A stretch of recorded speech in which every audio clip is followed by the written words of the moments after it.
باللہ من الشیطان الرجیم، بسم اللہ الرحمن الرحیم۔ جہلمی صاحب کی ایک بہت بڑی غلطی میں آپ کو بتاتا ہوں۔ یہ بہت بڑا شرک ہے جہلمی صاحب کا۔ اب ان کے ڈسائپلس مانے نہ مانے، لیکن عام لوگ ضرور سن لیں جو جہلمی صاحب کو کیا کہتے ہیں کرٹیکلی دیکھنا چاہتے ہیں۔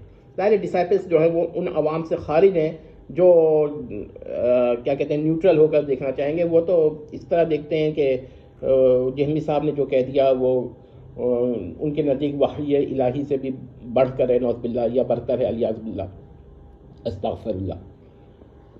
تو بات یہ ہے کہ ہم یہ آپ کو بتانا چاہ رہے ہیں کہ پڑھنا،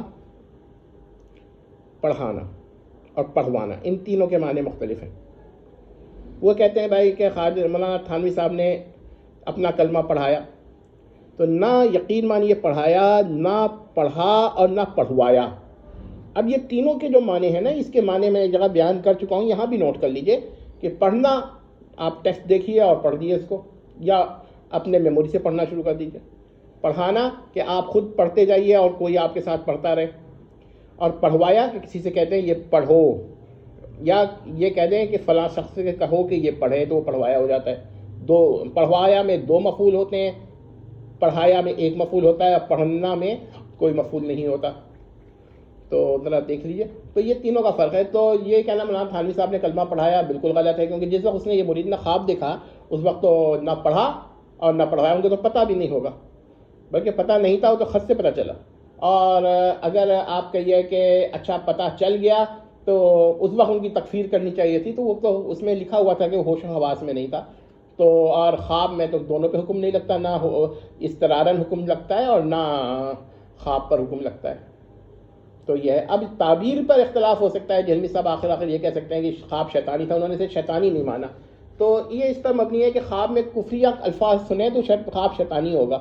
ہم اس پر بیان کر چکے ہیں، خواب کی تین تعبیریں ہوتی ہیں، ایک جو کہ لغوی حساب سے یا جو خواب میں آپ نے کلام سنا ہو اس کے مطابق ہوتا ہے، ایک خواب کے بالکل اپوزٹ ہوتا ہے، یا جو کلام سنا ہو یا آپ نے دیکھا اس کے اپوزٹ معنی ہوتے ہیں، اور ایک معنی ہوتا ہے جو بالکل ہی irrelevant ہوتا ہے، الفاظ سے تعلق نہیں ہوتا، اس کا کسی اور طریقے سے تعبیر کی جاتی ہے۔ تو تعبیر جو ہے نا توجیہ ہے اور نہ تعویل ہے۔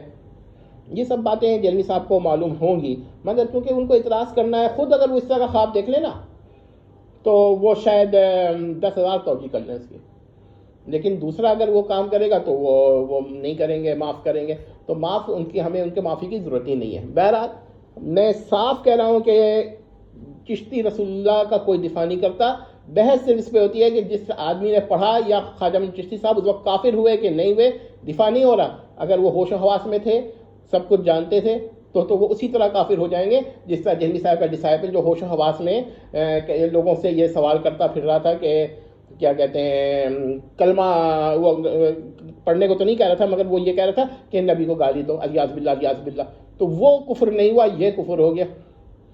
شاید جہلمی صاحب کہیں کہ یہ بڑا کفر ہے، وہ چھوٹا کفر ہے، بہر کفر تو کفر ہی ہے نا، تو اس کو تکفیر کیوں نہیں کی؟ وجہ یہ ہے کہ وہ ان کا ڈسائپل تھا، اس کے لیے الگ معیار ہے، باقی لوگوں کے لیے جہلمی صاحب کا الگ معیار ہے۔ ایک معیار کبھی نہ جہلمی صاحب کا تھا، نہ ہے، نہ ہوگا۔ والسلام تمت۔